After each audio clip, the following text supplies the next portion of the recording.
자랑이 된 흉터 십자가라는 제목으로 설교하겠습니다. 이제 청년 시절에 제가 그 얘기 많이 드렸을 거예요. 그 천안지부 개척팀에 있을 때 부모님이 주신 티코를 가지고 몰고 천안에 막 가다가 경부 고속도로에서 뒤에서 받쳐가지고 전복되는 사고를 당했습니다. 그때 제 왼쪽 팔꿈치에 2개의 유리 조각이 박혀가지고 제거 수술을 받았습니다. 단대병원에서 수술실에 들어가지도 않고 응급실에서 수술을 받았습니다. 그 수술하는 장면을 저희 어머니가 그대로 다 보셨죠. 얼마나 놀라셨을까요? 그때 이제 저희 어머니가 하나님이 있긴 있나 보다. 그때는 예수님을 안 믿으셨거든요. 그렇게 제 왼쪽 팔꿈치에는 흉터가 있습니다. 보통 사람들이 흉터가 있으면 부끄러워합니다. 그래서 가리고 싶어하고 이 약함을 드러내고 싶어하지 않습니다. 우리 마음의 약함도 사실 사람들에게 드러나고 싶어 하지 않죠. 그런 것처럼 이거는 근데 왜 그래? 그게 아니라 자연스러운 반응입니다. 우리에게 있는. 그럴 때 우리가 좀 서로 모른 척 해주고 알아도 좀 막 이렇게 캐묻지 말고 그거 왜 그래? 그거 왜 그래? 그러면서 묻지 말고 그분을 위해서 어떤 마음 아픈 사연이 있나 보다. 또한 그 상처의 이야기를 또 우리가 공동체에서 또 나눌 때가 있잖아요. 그럴 때 우리가 그 사람을 알아가는 거예요.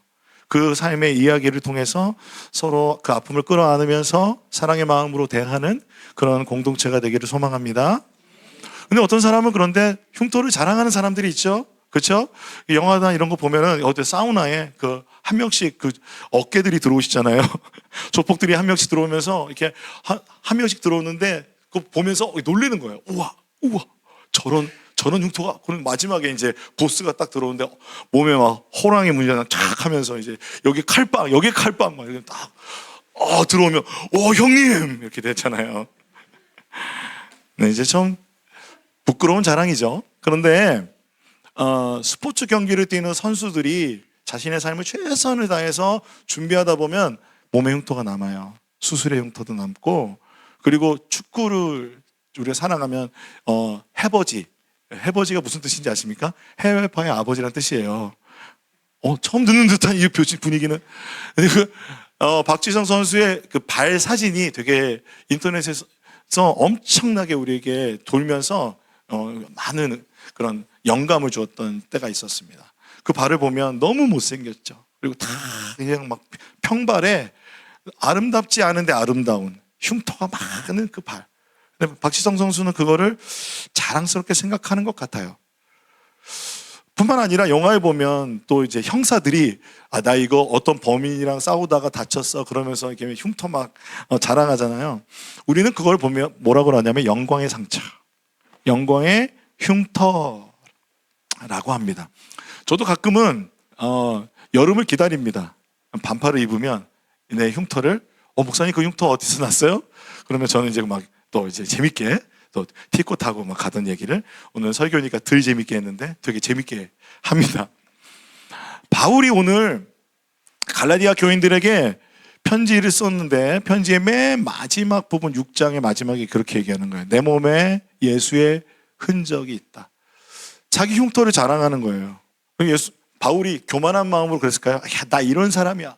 나 이렇게 흉터 있는 사람이야. 나 예수님을 위해서 여기까지 살아봤어. 라는 종교적인 그리고 자신의 어떤 헌신을 자랑하는 것일까요? 그 본문을 잘 읽어보면 그렇지 않은 것 같습니다. 왜냐하면 자기의 몸의 흉터를 뭐라고 했냐면 예수의 흔적이라고 했기 때문에 그렇습니다. 그 흉터의 이름을 예수의 흔적이라고 했어요.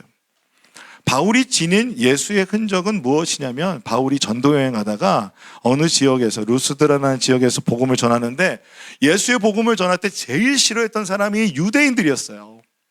유대인들이 바울이 전하는 복음을 듣고는 너무 화가 나가지고 바울을 죽이기 위해서 돌팔매질을 합니다. 죽이려고 했습니다. 그러니까 죽을 때까지 던진 게 아니라 죽이려고 돌을 던졌어요. 그래서 바울이 이거 죽었네. 야 죽었다. 야 밖에다 버려. 그래서 성 밖에 버렸는데 바울이 살아났습니다. 그러니까 바울은 이 돌 맞은 자국, 엄청났겠죠. 얼굴에도 맞았을 수도 있고요. 우리가 이거 상상하고 싶진 않지만 그러한 흉터를 가진 사람이었습니다. 그러니까 바울은 그런 그 매질당하고 그 맞은 돌에 맞은 상처를 뭐라고 그러냐면 예수의 흔적이라고 말합니다. 예수의 흔적. 그러니까 영광의 상처라는 말이 아니라 예수의 흔적이라고 할 때 흔적은 스티그마라는 말입니다. 한번 따라해 볼까요? 스티그마. 많이 들어보셨죠? 근데 이 스티그마는 무엇이냐면 어떤 것을 의미하냐면 주인이 종에게 얘는 내 거야. 이 종은 나에게 속해 있어. 이 노예는 내 거야 라는 표시예요. 그리고 어떤 양이나 가축들의 그 집안의 문양을 이렇게 표식을 찍잖아요. 그걸 스티그마라고 하는 거예요. 그러니까 오늘 사도 바울이 나는 내 몸에 예수의 흔적이 있어 라는 거는 이 흔적은 내 삶의 주인이 예수님이다라는 거예요. 예수님은 내 삶의 주인이십니다 라는 그 흔적을 나는 가지고 있다라는 거예요. 사도 바울이 그런데 의도적으로 이 흔적을 갈라디아 교인들에게 자랑하는 것 같아요. 사실은 여러분 예수 믿고 잘 되면 좋잖아요. 지난주 우리가 부활신앙 사망아 쏘는 것이 무엇이냐, 승리가 우리의 것이다라는 그 말을 딱 그 설교를 들었어요. 그런데 우리의 삶에 고난이 있어요, 없어요? 저만 있어요? 고난이 있죠.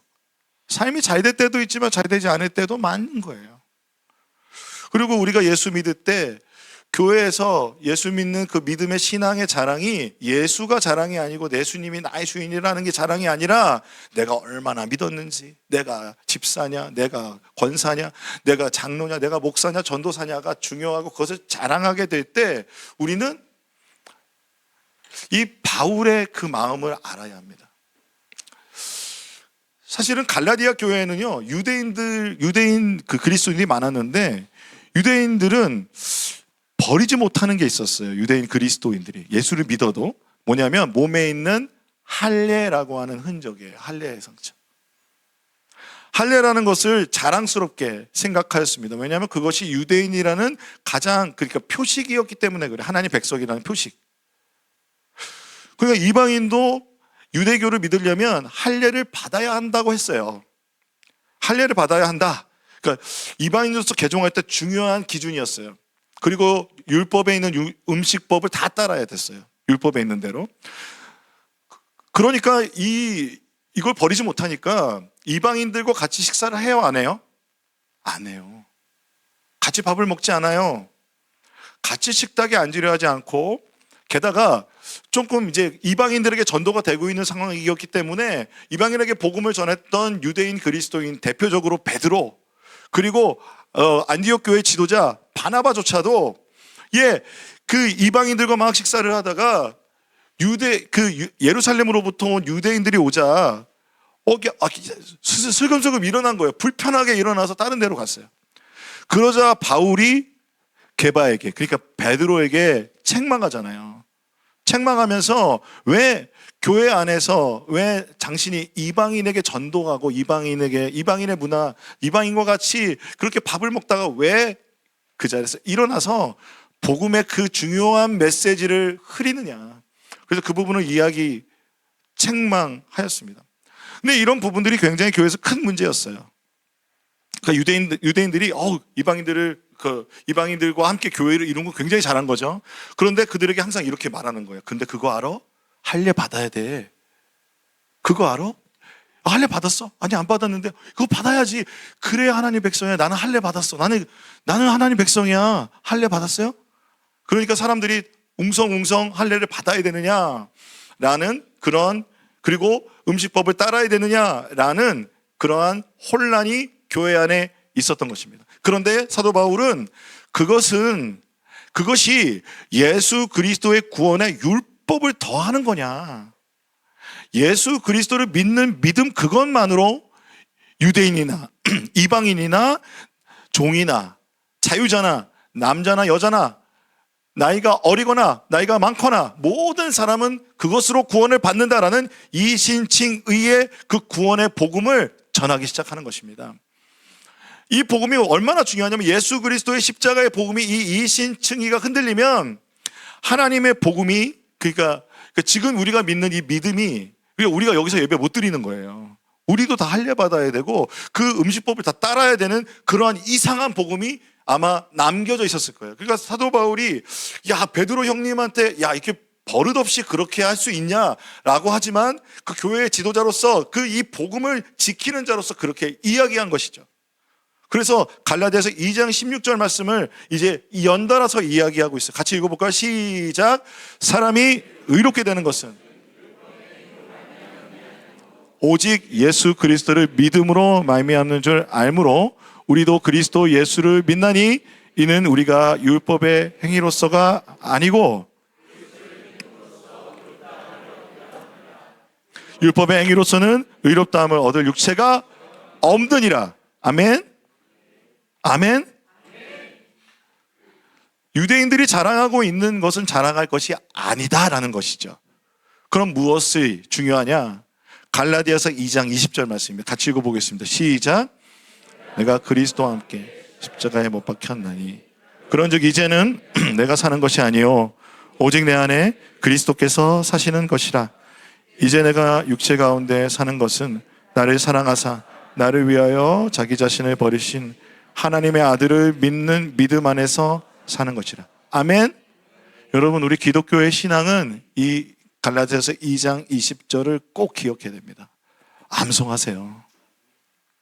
나를 사랑하사 나를 위하여 자기 자신을 버리신 하나님을 아들을 믿는 믿음 안에서 사는 것입니다. 그 믿음만이 중요한 것이죠. 그래서 갈라디아서 3장 28절에 이렇게 말해요. 너희는 유대인이나 헬라인이나 종이나 자유인이나 남자나 여자나 다 그리스도 안에서 하나이니라. 아멘. 이렇게 얘기해 볼 거예요. 예, 목사나 전도사나 장로나 권사나 집사나 그리고 또한 우리가 이 지역 안에 살면서 그 우리 이수진 집사님이 스페인에 이주 노동자 하고 오신 겁니다. 우리 이 땅 가운데 이주 노동자로 오신 많은 분들 어떤 나라의 어떤 민족의 어떤 혈통과 또한 우리가 대한민국에 살면서 여러분이 경상도에 태어났든 전라도에 태어났든 충청도에 태어났든 경기도에 태어났든 서울에서 태어났든 그 어떤 혈통 그리고 여러분이 얼만큼 배웠든지 그거 상관없이 우리는 예수 믿는 믿음으로 하나 된다는 것이에요. 여러분 믿으십니까? 유대인들이 가지고 있던 그 할례라는 육체의 그 흔적의 그 자랑은 종교적 자랑이었죠. 그런데 유대인들 말고 이방인들은 그럼 무엇에 자랑했을까요? 이방인들도 자랑이 있었어요. 고린도전서를 요즘에 제가 더 바이블 미니스트리에서 배우고 있는데 강사분이 너무 인상적인 얘기를 하시는 거예요. 근데 뭐냐면 고린도 교인이 보기에 바울은 볼품이 없어서 바울의 사도권도 무시하고 바울의 이야기도 잘 안 들었다는 거예요. 왜 그랬을까? 왜냐하면 고린도 지역의 특징을 보면요. 고린도 지역은 그 지식과 그리고 지혜, 철학이 엄청 고도로 발달이 돼 있었어요. 왜냐하면 고린도 지역 가까이에 아테네라는 곳이 있었는데 아테네 아시죠? 아테네가 철학이 아주 발달한 곳이었습니다. 그래서 그때 당시에 그렇게 순례하면서 가르치는 사람이 있었는데 그 가르치는 사람들은 멋진 외모를 가지고 그 사람들 앞에 강단에 서서 멋진 수사학으로 막 그냥 술술술 콸콸콸 우리가 말할 때 황금잎발 그죠? 황금잎발 와 저 사람 진짜 말 잘한다 라고 말하는 사람들을 막 들었다 놨다 막 하는 그러한 사람이 인기가 있었어요. 그래서 나는 그 사람의 그 제자야 라고 하는 걸 자랑했다는 거예요. 난 누구파야. 그래서 고린도에서 나는 바울파야, 나는 아볼로파야, 나는 게바파야, 나는 그리스도파야 라고 하면서 분쟁하게 되었다는 것입니다. 그런데 바울이 그렇게 환영받지 못했던 이유가 뭐냐면요, 바울이 글을 보면 그의 글이 지금 이 서신서가 복음, 우리가 지금 정경이 될 정도로 그 복음의 진수를 다 담고 있고 신구약의 그 모든 것이 글로 쓸 때는 막 담겨요. 그런데 말을 할 때는 실제로 만나보면 더듬는 거예요. 말을 하는데 재미가 없어. 심지어 바울은 설교하다가 청년이 조이다가 유두고가 삼쪽에서 떨어져 죽어. 그래서 다시 살려요. 위로가 되죠. 예. 저도 이제 정말 말 잘하고 싶은데, 저도 이제 무대 공포증이 있고, 저도 좀 말을 잘 못하는 사람이 하나님 은혜로 설교합니다. 그런데 뿐만 아니라, 그러니까 사도 바울을 딱 보고는, 저 사람, 글로는 너무 멋졌는데, 나는 아볼로가 더 나은 것 같아. 아볼로는요, 그 알렉산드리아라고 하는 곳에서 최고 학문을 배우고 성경에도 다, 성경에 다 능통한데 거기다가 복음까지 딱 알았어요. 그리고 이게 웅변술, 그러니까 수사학이 너무 좋았던 거예요. 그러니까 사람들이 아볼로. 그러니까 사도 바울도 얘기하죠. 나는 심었고 아볼로는 뭐 했다고요? 물을 주었다. 그리고 여기에서 중요한 사실이 하나님이 키우셨다, 성장하게 하셨다. 그래서 교회의 주인은 하나님이십니다. 그거를 사도 바울이 이야기하고 있는 거죠. 그러니까 이제 중요한 거는 이방인들의 입장에서 그렇게 외적인 모습을 내 마음에 들어야 되는 거예요. 근데 왜 그렇게 그러냐면 고린도전서는 또한 풍요하고 엄청 번창하는 항구 도시였어요. 두 개의 도시가 있어가지고, 두 개의 항구가 있어서 그 항구를 뭔가 이렇게 어떤 도로로 연결을 해가지고 그 배를, 그러니까 이렇게 반대로 돌면은 풍랑을 만나는데 배를 사람들이 들어서 옮기는 거예요. 반대쪽 바다로. 엄청난 장관이겠죠. 그러니까 그 도시가 얼마나 북적북적하고 얼마나 이렇게 막 생기가 활발한 도시였겠습니까? 그런데 이 도시는 로마 황제 가이사르가 거기는 놀기 위해서 좀 놔두자. 환락의 도시. 그래서 여러분 그 아프로디테라고 하는 여러분이 아는 우리가 비너스 여신이 아프로디테인데 그 쾌락의 여신이죠. 그 여신을 섬기는 그 축제가 일어날 때는 온 나라가, 온 도시가 음란한 거예요. 음행과 향락으로 가득하고요. 그리고 포세이돈 아시죠? 바다의 신. 여러분 영화나 드라마에서 많이 알기 때문에 아실 텐데 그를 기리는 행사가 있었어요. 마치 우리가 하는 올림픽처럼 이스미안 게임이라는 것이 있었어요. 그러니까 이 게임의 특징은 뭐냐면, 그러니까 나의 가장 멋진 모습을 자랑하는 거예요. 나의 능력을 자랑하는 거예요. 어떤 사람들이 왔을까요? 이 고린도 바로 옆에는 스파르타가 있었어요. 여러분 영화 300 보셨죠? 스파르타! 화낸 거 아니고 스파르타! 막 복근 식스팩이 이 피지컬이 보기에 너무 멋진 거죠. 그런 사람들. 그러니까 그런 걸 자랑하는 도시에서, 그러니까 그 웅변술이 멋진 사람들이, 그러니까 겉모습도 엄청 멋진 사람들이어야 되는 거죠. 그런데 바울은 너무 초라한 거예요. 바울은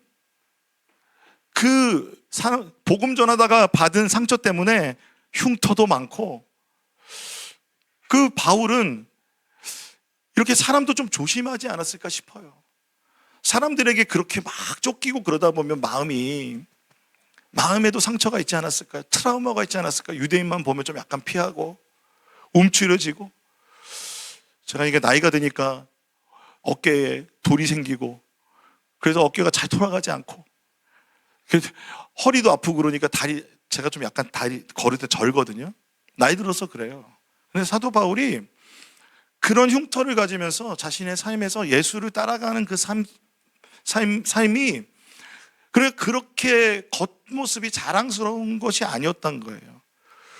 그러니까 고린도 사람들이 이상적으로 생각하는 지도자가 아니었던 거죠.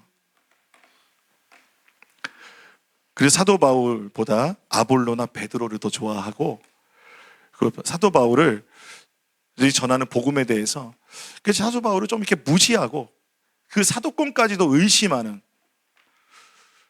이렇게 외적으로 좋아하는 모습이 어떻게 또 나타나냐면 성령의 은사도 자기를 자랑하기 위한 도구가 되는 거예요. 성령의 은사를 받으면 공동체를 세우고, 그리고 사람을 세우기 위해서, 돌보기 위해서 성령의 은사를 주시고 복음을 전하기 위해서 주시는 건데, 나는 이런 성령의 은사를 가졌어 라고 겉모습을 자랑하였습니다. 그러니까 이방인들의 자랑은 겉모습이었던 거죠. 사도 바울의 근데 자랑은 뭐였냐면 예수 그리스도의 십자가의 도입니다. 그래서 고린도전서 1장 18절에 보면 사도 바울이 고린도전서 시작하면서 이렇게 말해요. 같이 읽어볼까요? 시작. 십자가의 도가 멸망하는 자들에게는 미련한 것이요 구원을 받는 우리에게는 하나님의 능력이라. 우리 예수 믿다 보면 예수 믿는 게 미련해 보여요. 예수 믿는 게 사람들한테 다 인정받고 사람들이 나 예수 믿어요 그러면 요즘에 와 예수 믿으세요? 그러진 않잖아요. 지금 어느 때보다 예수를 믿으면 핍박을 받죠. 그건 우리의 잘못도 분명히 있습니다. 하지만 기독교의 역사상 복음은 늘 세상과 부딪혔습니다. 세상에서 환영받는 메시지가 아닙니다. 여러분이 예수를 믿는 것 전할 때, 야, 예수 믿으면 잘 돼. 또는 예수 믿으면 참 좋아라는 것이 세상적으로, 외적으로 모든 것이 다 잘 돼. 너의 삶의 경제적인 문제가 해결될 거야. 너의 병이 나을 거야. 또는 여러분이 가지고 그들의 문제가 해결될 거야 라고 말한다는 것은 지금 외적인 자랑인데 그것은 십자가의 도가 아니라는 거죠. 그래서 십자가의 도가 멸망하는 자들에게는 미련하게 보인대요. 그런데 예수를 믿는 우리에게는 뭐가 되냐면 하나님의 능력이 된다는 거예요. 십자가의 도는 낮아지는 거잖아요. 버림받는 거잖아요. 외면받는 거잖아요. 그것이 구원을 받은 우리에게는 하나님의 능력이 된다고 고백하고 있어요. 그래서 사도 바울은요, 다른 어떤 자랑도 아니고, 그 종교적인 자랑도 아니고, 외적인 외형이나 세상의 기준과 판단에 따른 자랑이 아니라 오직 십자가만을 자랑한다고 말하고 있습니다. 갈라디아서 6장 14절 같이 읽어볼까요? 시작. 그러나 내게는 우리 주 예수 그리스도의 십자가 외에 결코 자랑할 것이 없으니 그리스도로 말미암아 세상이 나를 대하여 십자가에 못 박히고 내가 또한 세상에 대하여 그러하니라. 여러분, 이 말씀이 여러분 마음속에 어떻게 다가오십니까? 우리는 세상에 영향력을 끼치라고 배웁니다. 근데 그것은요, 우리의 외형과 우리의 어떠한 스펙과 우리가 가지고 있는 재정과 영향력, 그것도 있겠지만 그것을 말하는 것은 아닙니다. 때로 우리가 연약함 가운데 있고 고난 가운데 있어도 우리가 십자가를 자랑할 때 그 십자가가 하나님의 능력이 된다는 것이죠. 지금 우리 한국교회는 이 고린도 교회와 닮아 있는 것 같아요. 세상에서 자랑하는 걸 우리도 자랑해요. 우리 교회 몇 명 모이는 줄 알아?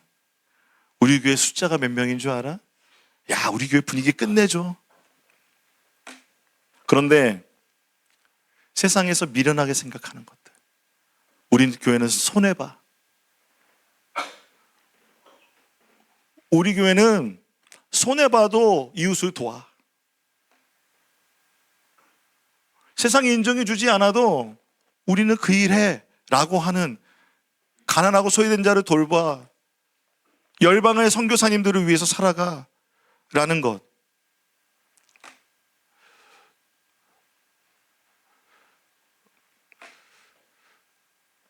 열방의 복음을 전하면서 선교지에서 평생을 바쳤던 선교사님들이 이제 본국으로 돌아오시는 나이가 되십니다.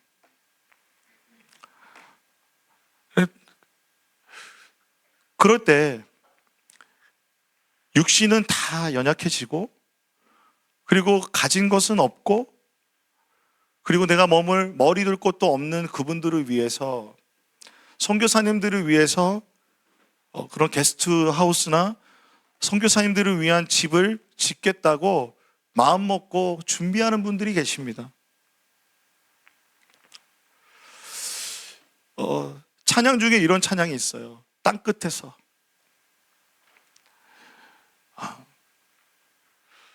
내 육체는 쇠잔해져도 주께 드릴 열매를 가득 안고 나온다는 거죠. 여러분, 우리가 주님 앞에 받을 인정과 칭찬이 무엇입니까? 우리가 이룰 업적입니까? 우리의 살아가는 형편입니까? 여러분이 이룬 명예입니까? 권력입니까?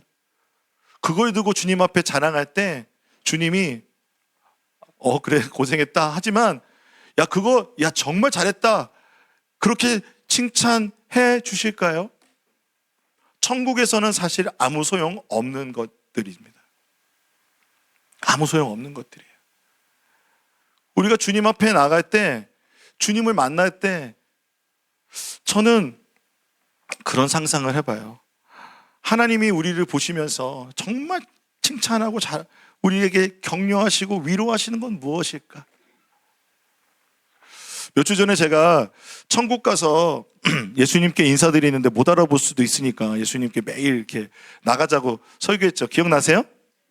기억나시는 분 축복합니다.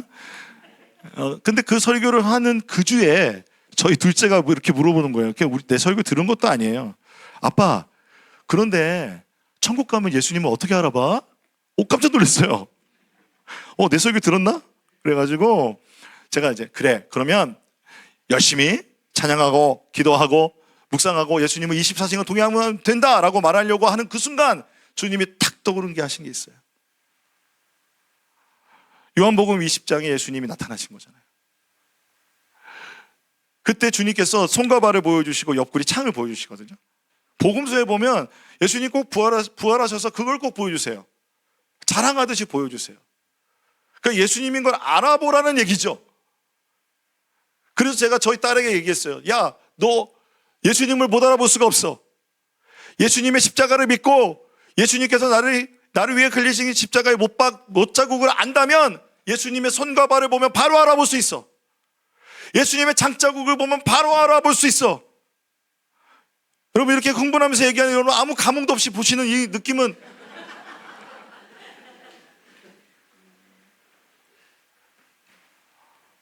요한계시록 5장이에요. 요한계시록 5장에 이런 말씀이 있어요. 내가 또 보니 보좌와 내 5장 6절에 보좌와 내 생물과 장로들 사이에 한 어린 양이 서 있는데, 요한계시록 5장은 그러니까 이제 박해 가운데서 성령께서 사도 요한에게 하늘의 예배를 보여주신 거예요. 놀랍죠? 그 하늘의 예배 가운데 예수님이 지금 부활하신 예수님이 사망의 권세를 깨뜨리시고 보좌 우편에 앉아 계신데 그 어린 양이 서 계신데요. 그 다음 읽어볼까요? 시작. 6절이에요. 6절. Please. 예. 그래서 거기에 어린 양이 서 있는데 시작. 일찍이 죽임을 당한 것 같더라. 그에게 7뿔과 7눈이 있으니 그 눈들은 온 땅에 보내심을 받은 하나님의 7 영이더라. 온 땅에 보내진 하나님의 7 영은 성령 하나님이십니다. 완전수 7. 하나님의 영, 하나님의 보내신 예수의 그 영이 지금 주님의 보좌와 연결되어 있는데 그 보좌에 앉으신 어린 양 예수 그리스도는 일찍이 죽임을 당한 것 같더라. 죽임을 당하신 그 모습을 지니고 주님은 부활하셔서 하늘 보좌 위에서 우리와 함께하고 계십니다. 여러분, 이게 위로예요. 이게 위로예요. 주님이 우리가 당한 고난을 보고 나도 이 십자가, 여기 제 이 흉터도 주님 보여주시면 그래 알지. 그 천안에서 너의 삶을 드릴 때 내가 너와 함께 했어. 사도 바울이 그 핍박을 당할 때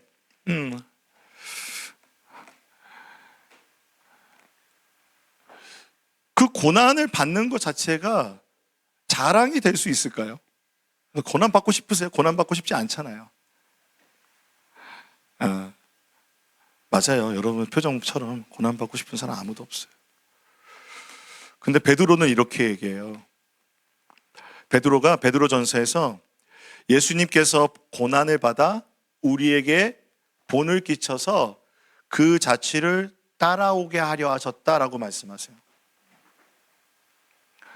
우리는 예수 믿고 우리의 인생 찬란하게 빛난다, 또는 우리의 인생이 뭐 만사 형통이라는 개념, 그러니까 모든 것이 잘 되는, 복 받으면 모든 것이 잘 돼, 외적으로도 내가 막 자랑할 게 많은 것에 그것을 주님이 따라오라고 부르신 게 아니라는 거예요. 고난 받는 것 따라오라고 부르셨다는 거예요, 베드로전서에. 그래서 선을 행함으로 고난을 받으면 하나님 앞에서 아름답대요. 예수 믿다가 핍박받으면 아름답다고요. 예수 믿어서 내가 하나님의 십가법을 행했는데 내 사업이 잘 안 돼요. 나 하나님이 아름답다고요.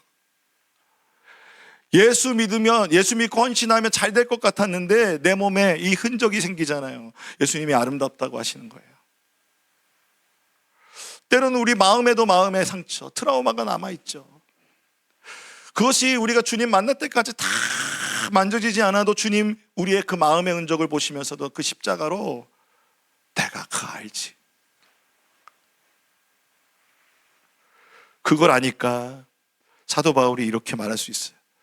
고린도후서 11장 30절에 내가 부득불 자랑할진대 내가 약한 것을 자랑하리라. 약한 것을 자랑하리라. 뭘 자랑했냐면요, 11장 24절에서 27절 유대인들에게 40에서 하나 감한매를 5번 맞았고 3번 태장으로 맞고 1번 돌로 맞고 3번 파선하고 일주야를 깊은 바다에서 지냈으며 여러 번 여행하면서 강의 위험과 강도의 위험과 동족의 위험과 이방인의 위험과 시내의 위험과 광야의 위험과 바다의 위험과 거짓 형제 중에 위험을 당하고 또 수고하고 애쓰고 여러 번 자지 못하고 줄이며 목마르고 여러 번 굶고 춥고 헐벗었노라. 세상에서 보면 이렇게 실패한 사람이 어디 있어요? 이렇게 약한 사람이 어디 있어요? 그런데 사도 바울은 내가 만약에 뭘 자랑한다면, 그리스도 안에서 자랑할 거 없지만 자랑한다면 난 이걸 자랑하겠다는 거예요.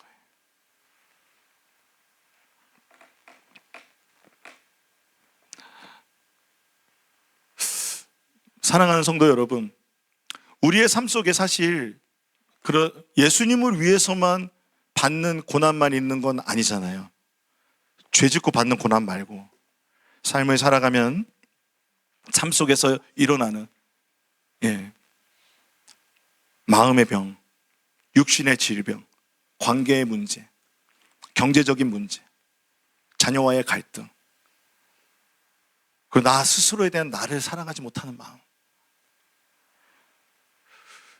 갑자기 닥쳐오는 사고, 이 모든 것이 우리에게 약함이 되잖아요. 그런데 오늘 사도 바울이 그곳에 사도 바울이 고백한 것처럼 그 자리에 예수님을 초청하면, 예수님의 십자가를 초청하면 그 약함이 자랑이 된다는 거예요.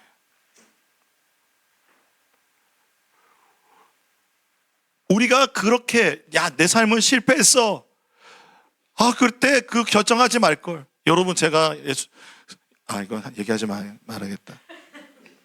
아니에요, 이거는 아니고 얘기할게요. 그럼요. 제 전공이 선박해양공학이거든요. 조선공학이잖아요. 주변에서 많이 그런 얘기 들었어요. 그 좋은 전공을 하고 왜 그러고 사냐. 여러분, 만약에 제가 지금 조선공학을 전공을 살려서 취업을 했다 그러면 어떤 삶을 살고 있을까요?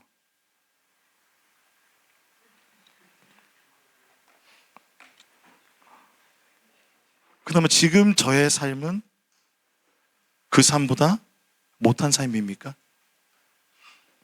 우리는 자주 그렇게 생각해요.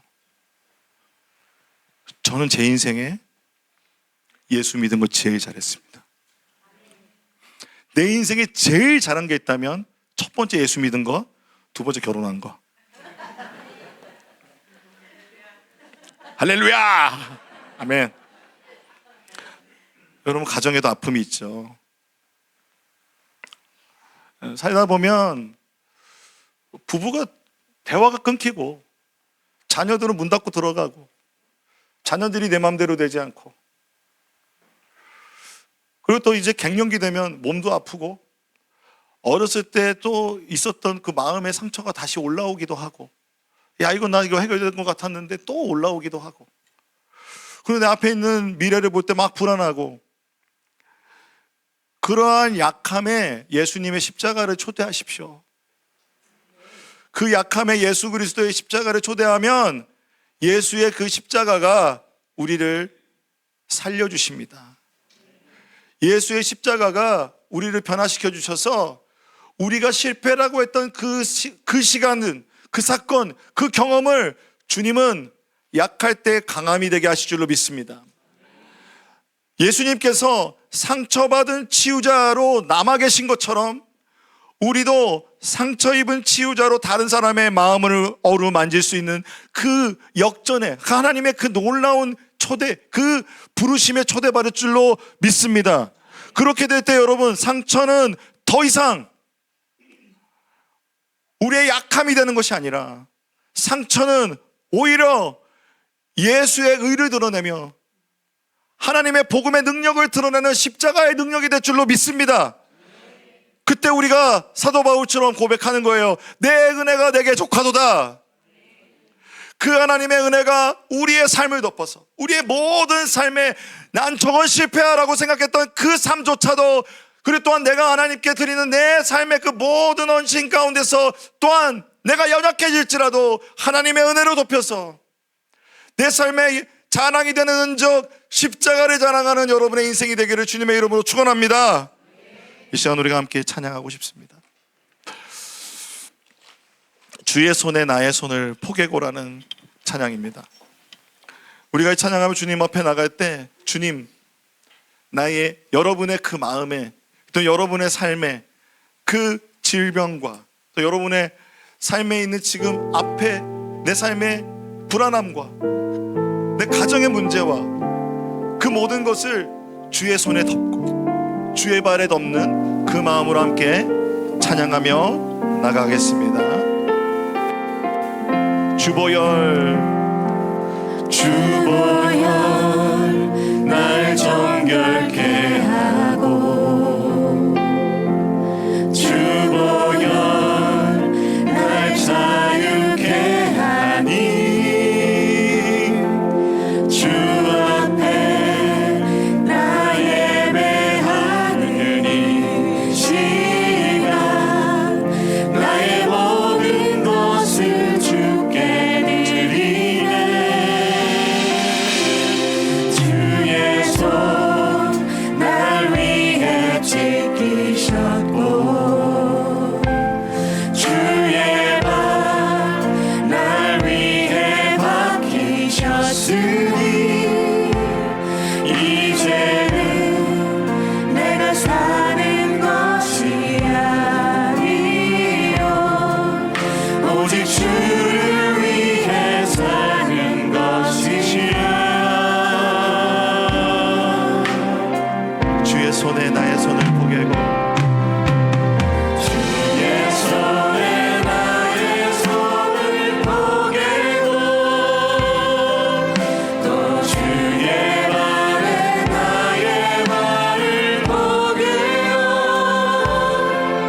나 주와 함께 죽고 또 주와 함께 살리라. 영원토록 주 위에 살리라.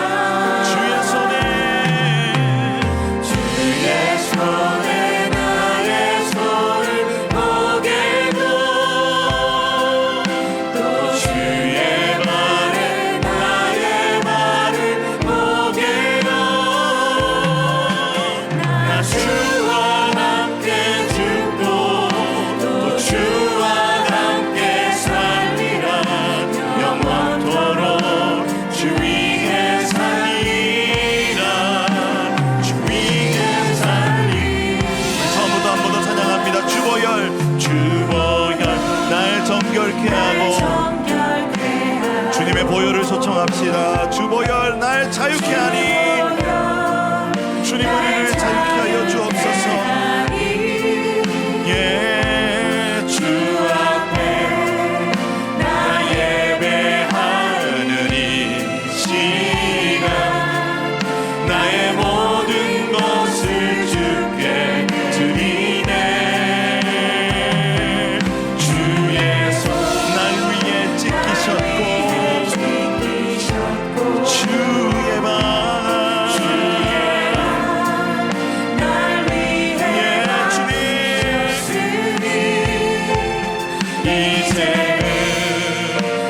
사는 것이 아니요 오직 주를 위해 사는 것이라.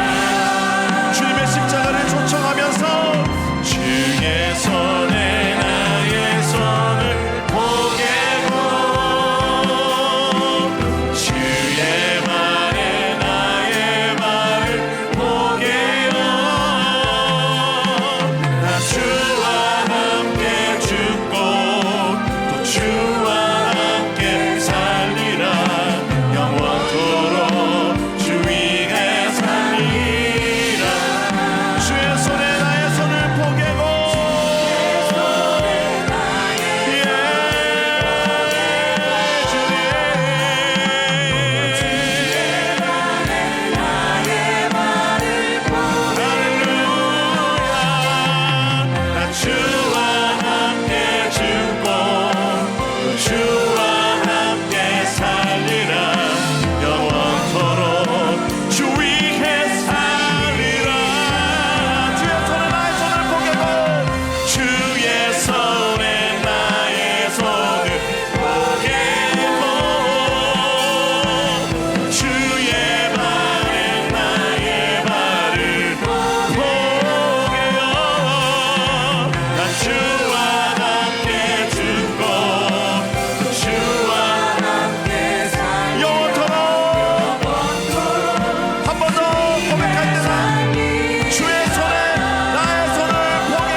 우리가 가지고 있는 세상의 자랑, 세상의 기준 내려놓고 십자가의 도를 붙잡읍시다.